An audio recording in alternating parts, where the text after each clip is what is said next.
উঠোনে তুলসী গাছ, দরজায় সিঁদুরের দাগ। একজন মুসলিম ইমাম সেই দরজায় কড়া নাড়লেন, ভাঙা গলায় বললেন, আমি ইমাম সালেহ, মসজিদের ইমাম। আমি বিপদে পড়েছি, দরজাটা একটু খুলবেন?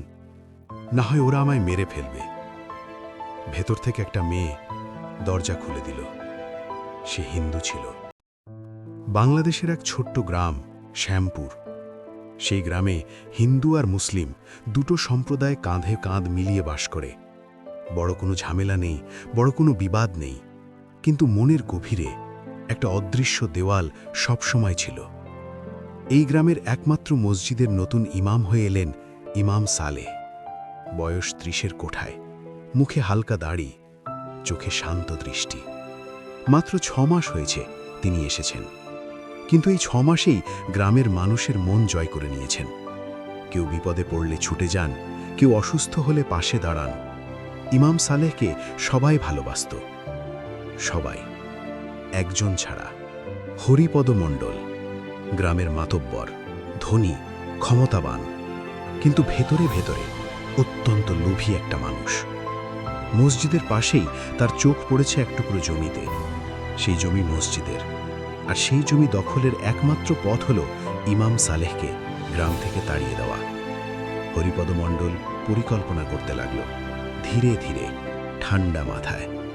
আর একদিন সে সুযোগ পেয়ে গেল। সেদিন সকালে হরিপদ মণ্ডলের গোয়ালঘর থেকে একটা গরু নিখোঁজ হল, আর মুহূর্তের মধ্যে গ্রামে রটে গেল চোর নাকি ইমাম সালেহ। কিছু প্রত্যক্ষদর্শী সাজানো সাক্ষ্য দিল, মিথ্যা, পুরোটাই মিথ্যা। কিন্তু গ্রামের মানুষ তখন সত্য মিথ্যা যাচাই করার আগেই রাগে ক্ষোভে ফুঁসে উঠল। ৫০-৬০ জন উত্তেজিত মানুষ, হাতে লাঠি কাস্তে, তারা ছুটে এলো মসজিদের দিকে। ইমামকে বের করো, ইমামকে বের করো।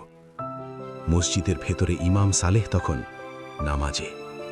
বাইরের চিৎকার কানে আসছে, বুকটা ধুকধুক করছে। তিনি জানেন, বাইরে গেলে আজ রাতে আর ফেরা হবে না। মসজিদের পুরনো খাদেম করিম মিয়া, চোখে জল, হাত কাঁপছে, কিন্তু মাথা ঠান্ডা। তিনি ফিসফিস করে বললেন, ইমাম সাহেব, পিছনের দরজা দিয়ে বেরিয়ে যান, এখনই, দেরি করবেন না।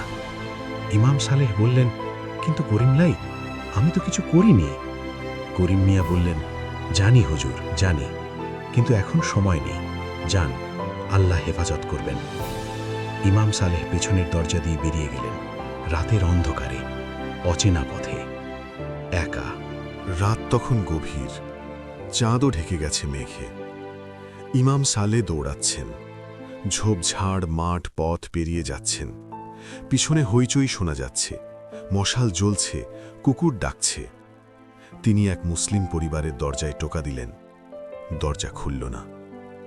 আরেক পরিবারের দরজায় গেলেন, ভেতর থেকে বলল, কে এই রাতে?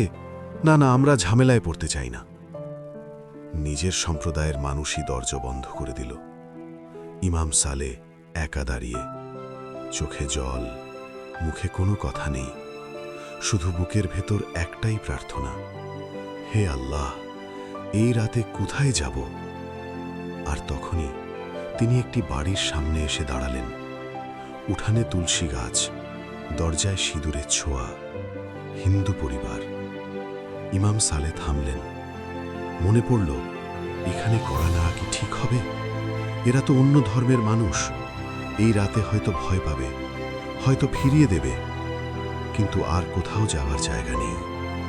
ধীরে ধীরে তিনি দরজায় টোকা দিলেন, একবার, দুবার। ভেতর থেকে একটি তরুণী কণ্ঠ, কে? আমি ইমাম সালে, মসজিদের ইমাম। আমি বিপদে পড়েছি, দয়া করে দরজা খুলুন। ভেতরে নিস্তব্ধতা।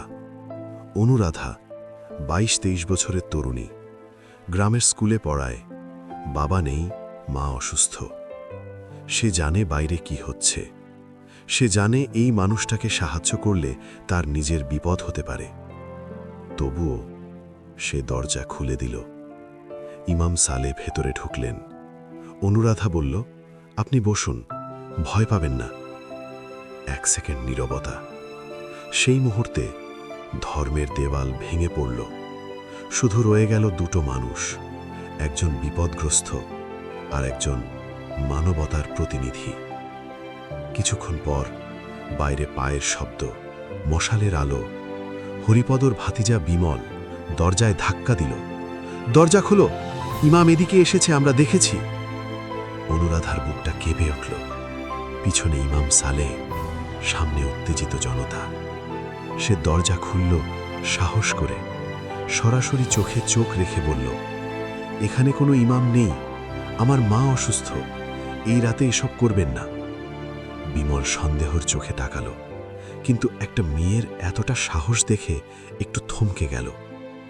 লোকগুলো চলে গেল। অনুরাধা দরজা বন্ধ করল। হাত কাঁপছে, কিন্তু মুখে একটুও ভয়ের চিহ্ন নেই। পরদিন সকাল, সত্যি ঘটনা বেরিয়ে এলো। চোর আর কেউ নয়, খোদ হরিপদ মণ্ডলের ভাতিজা বিমল। হরিপদর নির্দেশেই সে গরু চুরি করেছিল ইমামকে ফাঁসানোর জন্য। কিন্তু লোভ সামলাতে না পেরে বিমল নিজেই আরেক জায়গায় ধরা পড়ে গেল। পুরো সত্যি বেরিয়ে এলো। গ্রামের মানুষ লজ্জিত হল। হরিপদ মণ্ডল মাথা নিচু করে বসে রইল। আর গ্রামের মানুষ ছুটে গেল অনুরাধার বাড়িতে, কারণ সবাই জেনে গিয়েছিল সেই ভয়ঙ্কর রাতে একজন হিন্দু মেয়ে একা মুসলিম ইমামকে বাঁচিয়েছিল। ইমাম সালে অনুরাধার দিকে তাকালেন, চোখ ভরা কৃতজ্ঞতায়। বললেন, আপনি আমার জীবন বাঁচিয়েছেন, আল্লাহ আপনাকে উত্তম প্রতিদান দিন। অনুরাধা শুধু বলল, আমি কোনো ইমামকে বাঁচাইনি হুজুর, আমি একজন মানুষকে বাঁচিয়েছিলাম। সেদিন থেকে শ্যামপুর গ্রাম বদলে গেল। হিন্দু মুসলিম সেই অদৃশ্য দেওয়াল একটি মেয়ের সাহস ভেঙে দিয়েছিল।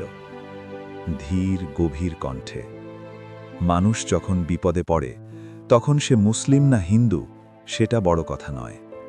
বড় কথা হলো সামনে একজন মানুষ আছে কিনা, একজন মানুষ যার বুকে মানবতা আছে, অনুরাধার মতো। এই পৃথিবীতে ধর্মের চেয়ে বড় হলো মানবতা, আর মানবতাই সব ধর্মের সেরা শিক্ষা। গল্পটা কেমন লাগলো? যদি মনে হয় এই গল্পটা আরও মানুষের দেখা উচিত, এখনই শেয়ার করুন, একটা লাইক দিন, আর গল্পকুটিরের সাথে থাকুন, কারণ এখানে প্রতিটা গল্প একটু ভাবায়, একটু কাঁদায়, আর একটু ভালো মানুষ বানায়। আল্লাহ হাফেজ।